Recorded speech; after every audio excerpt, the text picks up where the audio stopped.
I'm Saskia Dugon and I'm an adventure sports photographer. In this video, I'm going to be giving you my top 5 tips for any budding adventure photographer.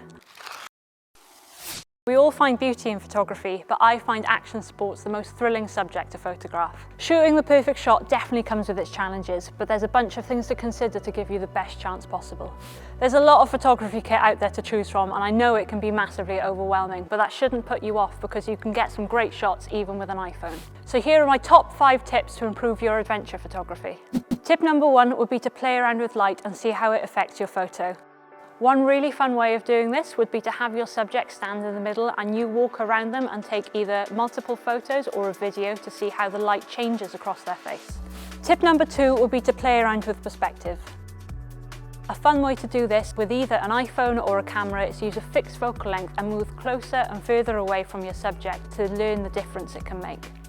Tip number 3 is timing.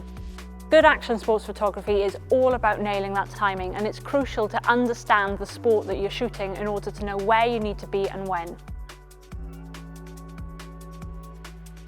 Tip number 4 is all about learning the technical aspects of your camera. Not only understanding words such as shutter speed, aperture and ISO, but learning how they all interact together.